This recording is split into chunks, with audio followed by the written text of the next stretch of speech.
안녕하세요. 인천 남동구에서 출석하고 있는 김윤미 자매입니다. 저는 남편과 아들 2명과 함께 출석하고 있습니다. 성도님들 앞에서 간증할 수 있는 기회를 주셔서 감사드립니다. 저는 구원의 은혜와 사랑침례 교회에서 적응해온 과정과 유익을 나누려고 합니다. 예수님을 믿기 전에는 부모님이 고되게 일하는 모습을 보면서 왜 열심히 일해도 가난할까라는 생각을 많이 했습니다. 아버지가 많이 아프셨고 경제적으로 넉넉하지 않은 가정 형편 때문에 초등학교 4학년 무렵부터 어떻게 하면 독립해서 안전한 삶을 살 수 있을까 이런 생각을 했고, 어느 누구도 내 삶을 흔들 수 없게 부를 잘 쌓아야 되겠다라고 생각했습니다. 어린 마음에 부를 쌓기 위해서는 좋은 직장을 얻어야 하고, 그러려면 대학에 가야 하고, 그것이 공부의 목적이 되었습니다. 고등학교를 미션스쿨로 가면서 말씀을 듣고 찬양을 부르며 가랑비에 옷 젖듯이 예수님을 영접했습니다. 찬양을 부르며 기숙사로 돌아오는 어느 날 이런 생각이 들었습니다. 부를 쌓는다고 정말 안전한 삶이 보장이 될까? 한 번도 던져본 적이 없는 질문이었습니다. 그에 대한 답은 아니다였습니다. 그러면 나는 안전한 삶을 위해서 어떻게 해야 할까라는 고민에 빠졌습니다. 힘들 때 말씀을 읽으면 좋다는 고등부 선생님의 말씀대로 저는 교회에서 무료로 배포된 세로 성경을 펼쳤습니다. 마태복음 7장 9에서 11절 중에서 너희가 악할지라도 너희 자식들에게 좋은 선물들을 줄 알거든 하늘에 계신 너희 아버지께서 자기에게 구하는 자들에게 좋은 것들을 얼마나 더 많이 주시겠느냐 라는 말씀을 보며 하나님이 선하신 아버지임을 깨달아 알게 되었습니다. 그러자 마음이 이루 말할 수 없이 평안해졌습니다. 저의 상황이 변한 것이 없고 문제들도 그대로 있었지만 선하신 아버지가 함께 하시면 내 영혼은 안전하다는 확신이 가득 찼습니다. 그런 기쁨이 가득해져서 만나는 친구들에게 예수님을 믿으라고 권했던 기억이 납니다. 구원을 받고 말씀으로 참 평안을 얻은 후에는 제 생각이 어떻게 하면 부자가 될까 해서 어떻게 하면 하나님을 기쁘시게 할까로 바뀌었습니다. 구체적으로는 사람을 돕는 것이 주님을 기쁘시게 하는 것이고, 제가 생각할 수 있는 범위에서는 떠오르는 직업이 교사였습니다. 그래서 당시 이과생이었는데도 대학은 교육대학교를 지원했습니다. 말씀으로 받은 평안이 너무 커서 대학에 가면 더 열심히 말씀을 공부해야겠다고 다짐했습니다. 캠퍼스 안에서 선교회 활동을 하며 말씀을 읽고 구원에 관한 기본 교리를 배우고 암송을 하면서 지냈습니다. 20대 때는 공부하고 말씀을 읽고 교제하고 직장 생활을 충실하게 하면서 보냈습니다. 같은 선교회 출신이었던 남편을 만나서 결혼하고 자녀들을 낳아서 30대 이후부터 지금까지는 육아와 홈스쿨을 하며 지내고 있습니다. 가정과 교회를 섬기는 일이 전부고 세상 돌아가는 물정을 모르는 상태로 평안한 시간을 보내고 있었습니다. 홈스쿨을 하던 중에 교회사를 공부하게 됐는데, 공부를 하면서 세계사는 신앙의 자유를 얻기 위한 전쟁사임을 알게 됐습니다. 학교에서도 교회에서도 들어본 적이 없는 내용이었습니다. 제 손에 들린 이 성경과 그 위에 세워진 교회가 정말 값비싼 것임을 실감했습니다. 또한 대한민국의 근현대사는 선교사들과 믿음의 선배들을 빼고는 설명할 수 없다는 것을 알게 됐습니다. 역사를 다시 배우면서 교회에서 한국의 교회사를 왜 가르치지 않는지 의문을 갖게 되었습니다. 우리나라 성도들이 우리나라의 교회와 근현대사만이라도 제대로 알았다면 나라의 위기가 오지 않았을 거라는 생각을 했습니다. 나라의 위기 앞에 기도하면서 세상 물정 모르던 또 단순하고 무지하던 제가 정치와 경제, 사회, 역사, 철학에 관심을 갖게 되었습니다. 또한 기존 교회에서 세상과 분리돼서 종교 생활만 다루려고 하는 안일함에 진리에 대한 갈증이 커졌습니다. 그러던 중 유튜브를 통해 목사님의 강의를 듣게 되었고 마음이 시원해지는 것을 경험하면서 2019년 12월에 사랑침례 교회에 출석하게 되었습니다. 목사님의 필수 설교 40선과 강해 설교들을 들으면서 불명확하고 잘못 알고 있었던 말씀과 교리들을 교정하는 시간을 가졌습니다. 왜 안 하는가 시리즈를 보면서 기존에 하던 사도신경, 주기도문,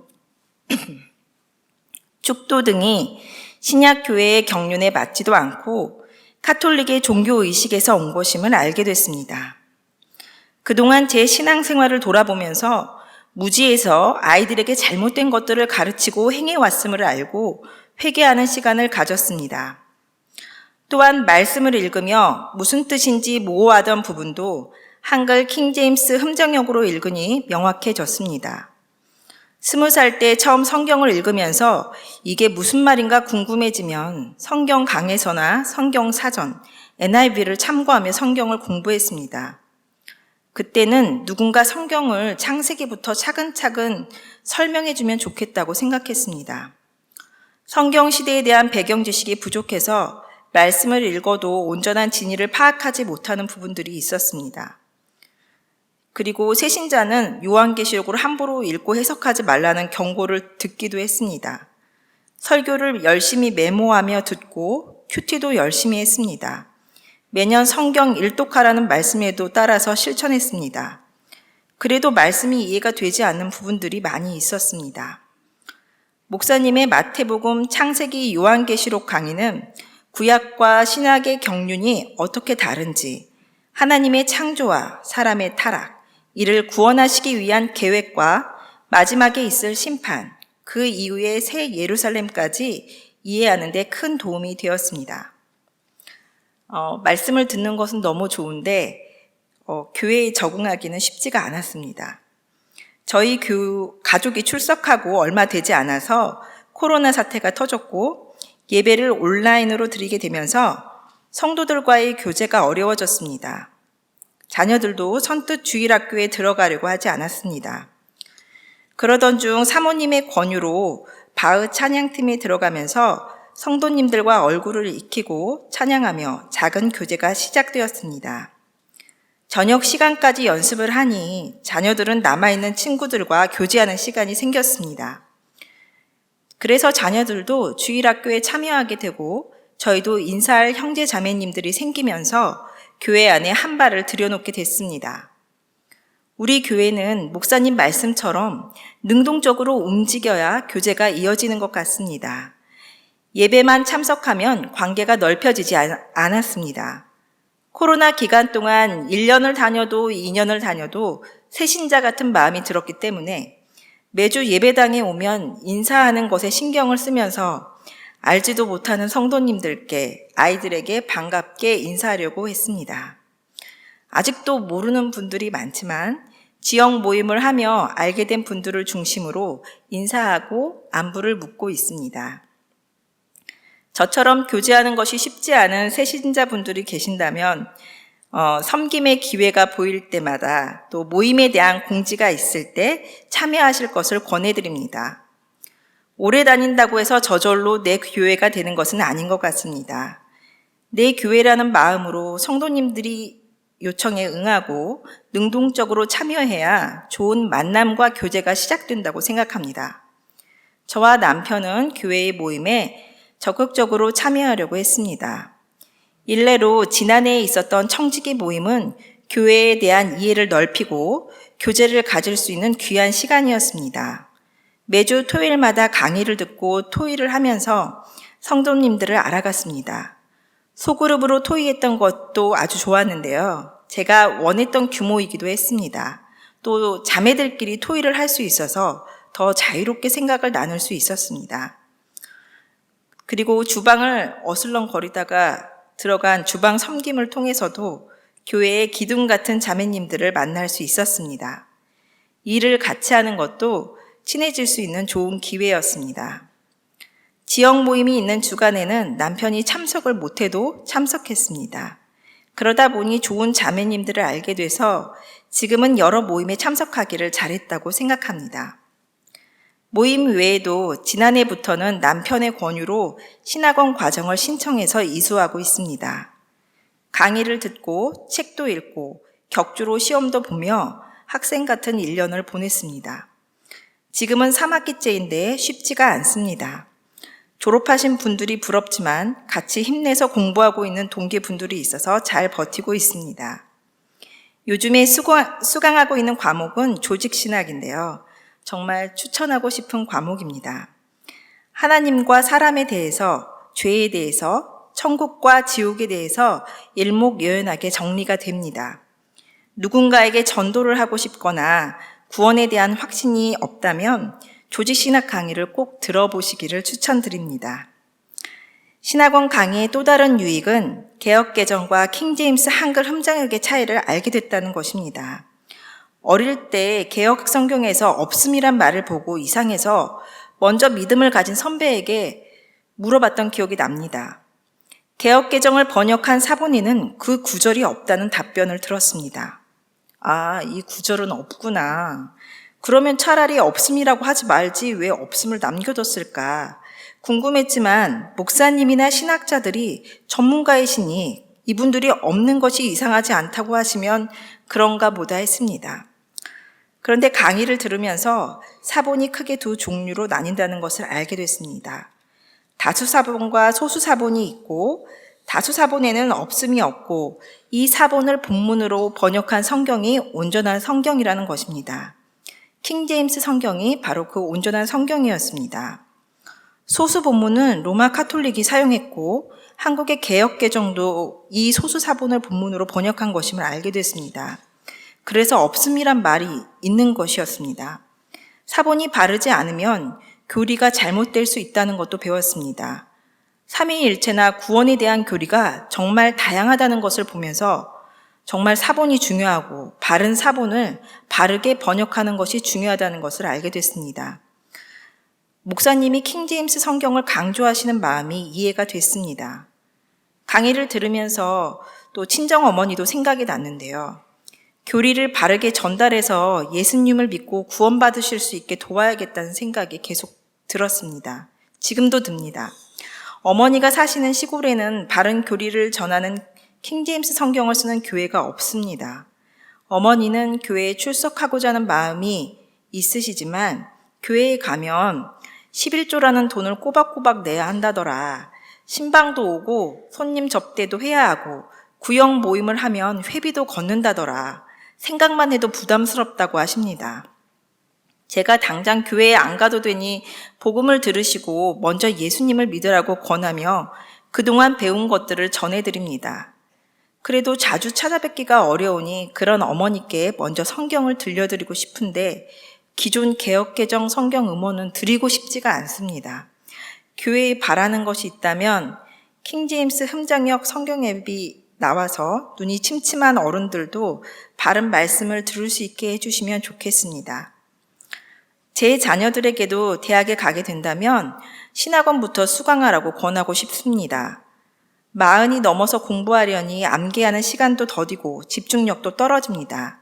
자녀들이 좀 더 이른 나이에 교리가 확립되어 세상에 나가면 좋겠습니다.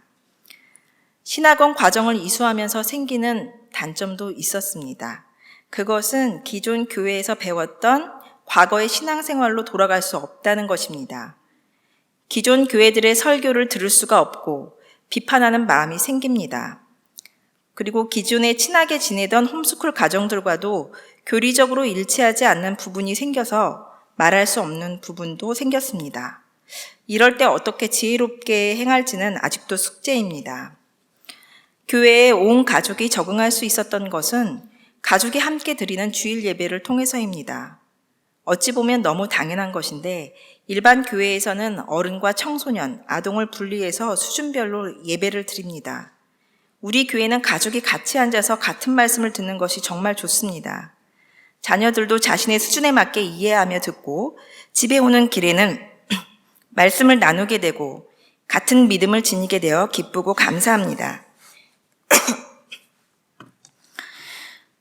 부모들은 섬김과 교제의 기회를 통해 교회에 적응한다면 자녀들은 주일학교를 통해 적응하고 정착합니다. 저희 첫째 아들은 사춘기가 오는 시기에 태어나면서부터 다녔던 정든 교회를 떠나 낯선 곳에 온 것을 힘들어했습니다. 점심시간에 주일학교 복도를 다니며 분위기가 어떤지 살펴봤습니다. 애들은 아는 사람도 없고 그렇다고 먼저 말을 걸기도 어려워서 들어가기가 망설여진 것 같습니다. 저도 교회에서 성도님들께 먼저 다가가는 것이 어려운데 아이에게 억지로 들어가라고 하기가 미안해서 적절한 시기가 오기를 기다렸습니다. 그러던 중에 교회 오케스트라의 바이올린 주자로 들어가면서 책임감을 갖고 교회의 일원으로 참여하게 됐습니다. 주일학교에 적응하기 힘든 청소년들이 있다면 역할을 주고 교회의 일원으로 안착하게 돕는 것도 좋은 방법인 것 같습니다. 저희 애들이 우리 교회를 매력적으로 느끼는 부분 중에는 품위 있는 복장도 있습니다. 전에는 교회에 갈 때 트레이닝 바지에 티셔츠를 입고 간 적이 많았습니다. 예배 후에는 늘 친구들과 놀아야 했기 때문입니다. 당연히 신발은 운동화를 신었습니다. 그런데 우리 교회는 깃이 있는 윗도리에 허리띠를 착용할 수 있는 단정한 바지를 입고 주로 단화와 구두를 많이 신습니다.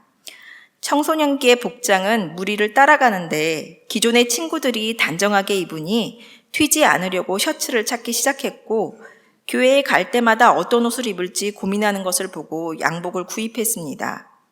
매 주일마다 똑같은 옷을 입기 때문에 무엇을 입을지 고민하지 않아도 됩니다.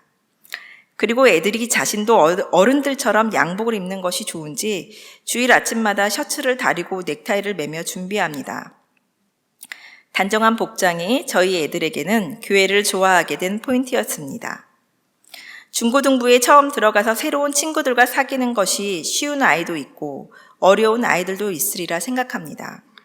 저희 애들이 친구들과 사귈 수 있었던 계기는 앞서 말씀드린 것처럼 저희 부부가 바흐 찬양팀에 들어가면서 연습을 위해 교회에 오래 남아있게 돼서 기존 자녀들과 친밀해질 수 있는 충분한 시간이 생겼습니다. 같이 식사를 하는 것처럼 친해지기 좋은 방법도 없습니다. 늦게까지 연습하니 아이들끼리 저녁을 먹을 기회가 생기고 먹으면서 자연히 친해집니다.